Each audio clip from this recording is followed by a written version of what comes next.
Hello viewers, আসসালামু আলাইকুম। আমি আমার রংপুর ভ্রমণের ব্লগটা আজকে আপনাদের সাথে শেয়ার করব। 10 ঘন্টা জার্নির পর ট্রেনে করে অবশ্যই রংপুর গিয়েছিলাম, আর সেই আশেপাশের কিছুটা দৃশ্য আপনাদের সাথে ধারণ করেছি। আর এটা তার পর দিন, এটা হচ্ছে 25শে ডিসেম্বর, মানে বড়দিনের দিন আমরা রংপুরের সবচেয়ে সুন্দর যে পার্কটা চিকলি পার্ক, সেখানে গিয়েছিলাম। তো চিকলি বিল রংপুরের বিনোদন কেন্দ্রগুলোর মধ্যে কিন্তু অন্যতম একটা পার্ক। রংপুর বিভাগীয় শহরের উত্তর পাশে দৃষ্টিনন্দন এই বিনোদন স্পট। শহরের হনুমানতলা এলাকার শত বছরের প্রাচীন চিকলি বিল। আসলে এই জলাধারটা এত বেশি সুন্দর যে কেউ এটাতে, মানে কি বলবো, যে এত ভালো লাগবে যে কারোরই। তো এই তো আমি চলে এসেছি পার্কে। তো আশেপাশে সব কিছুই দেখাচ্ছি। আর এই পার্কটা কিন্তু আয়তনে 100 একর জায়গা নিয়ে 2015 সালে এটা স্থাপিত হয়। আর এখানে কিন্তু ঝর্ণা আছে, এখানে আর্টিফিশিয়াল কিছু সুন্দর সুন্দর প্রাণীও আছে। আর এখানে আছে জলাধার, বেশ কয়েকটা জলাধার আছে যেখানে এত সুন্দর সুন্দর রঙিন মাছগুলো দেখলে আসলেই মনটা ভরে যায়। আর মনে হয় আল্লাহ তাআলার কি অপূর্ব সৃষ্টি, এই মাছগুলোর কালারের মধ্যে দিয়ে দিয়েছে।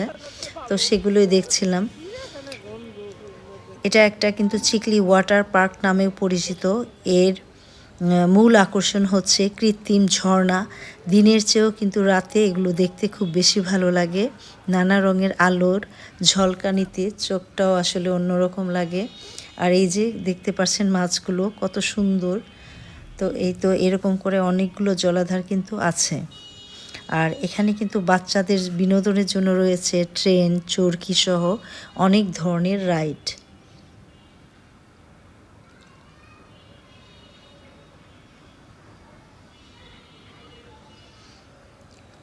মাছগুলো আসলে ভেবেছে আমরা খাবার দিব, কিন্তু আমরা আসলে আগে থেকে জানতাম না। আর এখানে খাবারেরও কোনো ব্যবস্থা ছিল না, যার জন্য দিতে পারিনি। যার জন্য আমরা যখন দাঁড়িয়েছিলাম সব একসাথে চলে এসেছিলো মাছগুলো।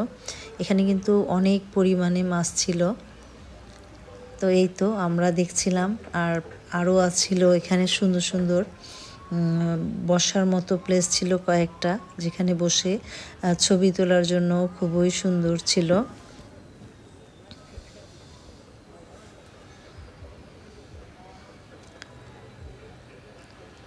চারপাশটা এত বেশি নয়নাভিরাম যে কি বলবো, যেদিকেই তাকাই খুব ভালো লাগছিল। আর এই সূর্য অস্ত যাবে, সূর্যটাও দেখতে দেখেন কতটা ভালো লাগছিল। এই বিলের উপরে সূর্য অস্তটাও দেখছিলাম। আর পানিতে একদম টইটুম্বুর ছিল। তো এখানে বেশ কিছু স্পিড বোটও চলছিল, তো সেটাও দেখলাম, ভালো লাগছিল। তারপরে আমরা কিন্তু একদম শেষ মাথায় চলে যাচ্ছিলাম, রাইডগুলো আছে শেষে।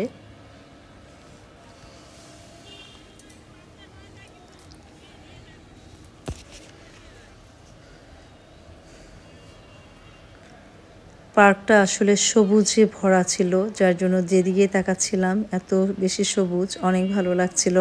আর যেহেতু এটা 25শে ডিসেম্বর ছিল, এখানে একটু বড়দিনের সাজিয়েছিল, অন্যরকম একটা সাজসজ্জা ছিল। তো আমরা এখানে একটু মটকা চা খেয়ে নিলাম, চাটাও খুব ভালো ছিল।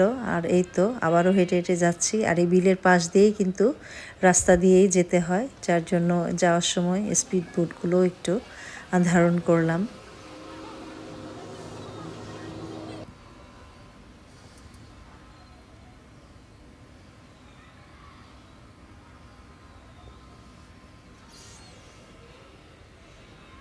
এখানে বাচ্চাদের বেশ কিছু রাইড ছিল।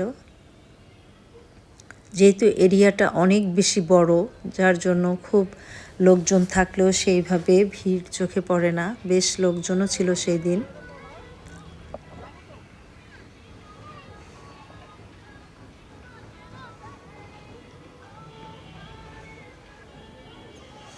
এই যে নাগরদোলা,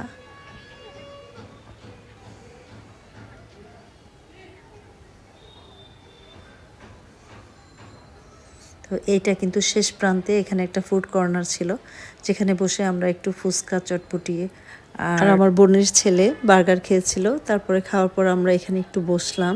তো সন্ধ্যা হয়ে আসছে। আশেপাশের প্রাকৃতিক দৃশ্য সহ এখানের যে উপভোগ করার মতো চরকিটা, এটাও দেখছিলাম বসে। তারপরে আমরা রওনা হব।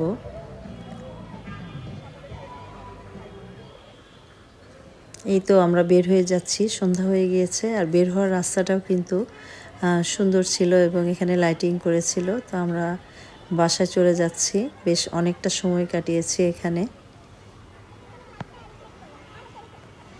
এরপর দিন আমরা রংপুরের আরেকটা সুন্দর জায়গা তাজহাট জমিদার বাড়ি দেখতে চলে এসেছি।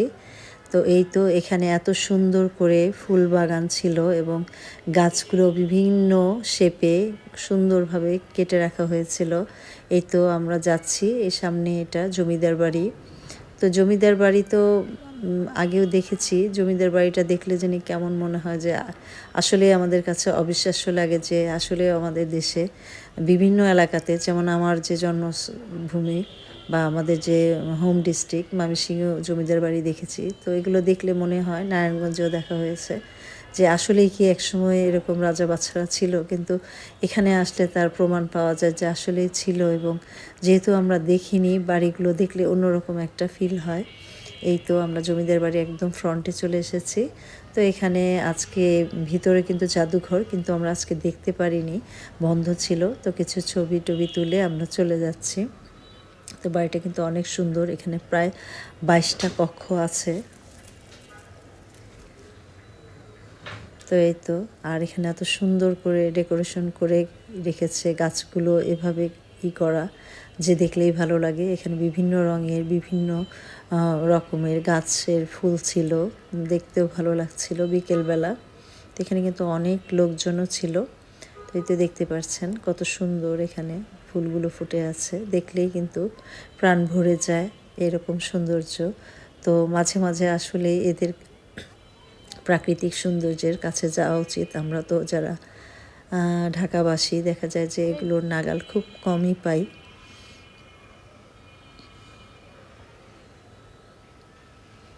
এই তো আমরা এটা দেখা শেষ করে আবু সাঈদের যে স্মৃতিফলক সেই পর্যন্ত গিয়েছিলাম। তারপর রোকেয়া বিশ্ববিদ্যালয়ে গিয়েছিলাম। তো এগুলো অল্প অল্প একটু ধারণা করেছি। এই তো বাচ্চারা এরপর একটু খাওয়া দাওয়া করেছে। তো আজকের মতো ব্লগটা এখানেই শেষ হচ্ছে। কেমন লাগলো আমার অবশ্যই কমেন্ট করে জানাবেন, লাইক করবেন। ভালো থাকবেন সবাই, আল্লাহ।